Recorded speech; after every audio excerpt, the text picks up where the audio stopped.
Today you're here to help us with this whole this gaping thing that's standing in front of all of us, the summer.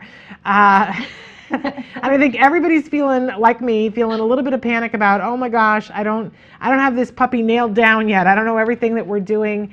And we want it to be fun. We don't want it to be all driving to therapy and doing this and all drudgery. But you have sort of the solution to that for us, right? Yes, I'm going to try because I'm like you. I have the two kids with autism and I am dreading the summer. I dread it every year. So I decided, you know what? Why don't we just try to make some sort of a blog, post about it so that a lot of people, I think a lot of people feel the same way that we do. So yeah, hopefully these tips help everybody. And so the title of this article is Summer Fun, Shh, Don't Tell Them It's Actually Therapy. And this is going to be available on Kara's blog as soon as we're done so that you're going to be able to get all the tips. We're just going to go through a few here today. So make sure that you go to www.pocketot.com and you can click on the blog tab to read the entire thing. I'm telling you, these tips are amazing. I remember a couple of years ago when we first started doing the toy festival, Kara, during the holiday season, somebody had done a blog and they said, here are the top 5 toys for childhood. And one was dirt and one was string and another was sticks. And you thought, oh my gosh, how far have we gotten away from those good times when we were making mud pies? And I read this and I went, oh my gosh, these are things that I did before we had the internet, and I had forgotten how much fun they are. And I never thought about the fact that they're actually therapy. So Right. let's start with a couple of these. What's on your hit parade list?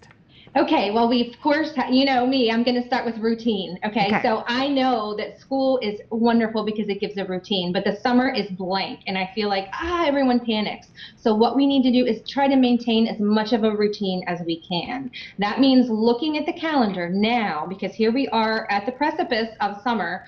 You're going to pull out your calendar and look at the summer and plan things now. So, the other thing is daily routines. Even though your student may go to work, your child needs something to do. So let's post a routine of what needs to happen every day. And I'm encouraging you as a parent to put chores on the list that include heavy work. So those would be pushing, pulling, carrying, lifting. We want kids to be vacuuming. We want them to be loading laundry. We want them to have a schedule of responsibility because that's really good for them. And check off boxes are important because you want them to say, you know what, I finished this today, check it off. And so that they have the feeling of success and that you see that they've done it and they can be proud of their accomplishments. So Uh, I like a one-to-one reinforcer on that. Absolutely. And I have to say, I said, oh, there's so many fun things on this list. And you started with routine and chores. And people are probably thinking, well, that doesn't sound like a whole lot of fun. But I got to be honest that we really have been making Jem do chores. And the truth of the matter is that he enjoys the pride of feeling like he did something that helped. And I think that he's not alone in that when we give our kids the opportunity to do something and for them to say, I did it, it adds to their self-esteem, which we're always wanting to work on. Absolutely, absolutely. And you can't go wrong with that. And then the rewards. So I guess we could choose the next couple activities as rewards, maybe. Okay. But we think about summer and we think about summer camps. And we think, there's this formal summer camps that a lot of us go to. But then why can't we make a camp in our own home? So there's so many ideas on Pinterest. So look at Pinterest. Look at my Pinterest board, the Pocket Occupational Therapist, if you want. I've got these. But spread a tent, even a little tent. You can get them at IKEA or even some discount stores in your own living room. And that facilitates pretend play, right? So Mm-hmm. pretend that there's a fire in there and you have flashlights, which brings me to my next point is flashlights. I think it's really cool when it starts to get dark to play with the dark. So either shut the lights off in the room, and or if your child doesn't do that, put a little nightlight on, but encourage them to get a flashlight and maybe tape stuff around the room on the walls.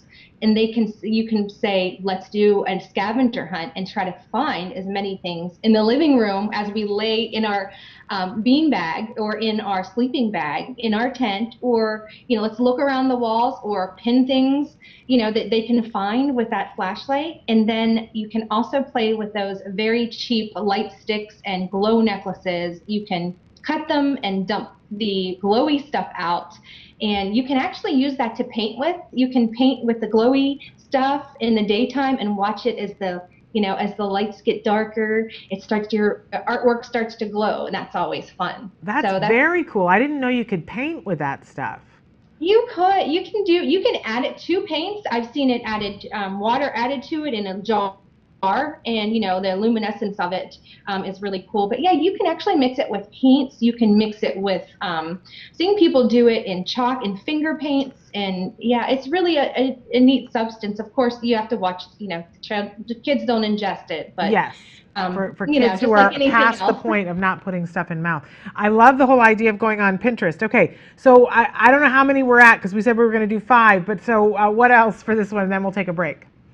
Okay, so taping a line on the floor. Wow, that sounds so boring, but it's really not. Pretend it's a balance beam. So take a nice long line and tape it on the floor, and then put some hula hoops on the floor. Okay, so Oh. you're gonna maybe hop in the hula hoop and then walk on the line, pointing your toes inward. I'm doing this with my fingers. Your toes would go inward, and practice walking like a pigeon and then a duck along the line, hop over it. And each kid can then, oh, if you did a pool noodle and you cut it in half, that's like a little balance beam, which is super cheap too.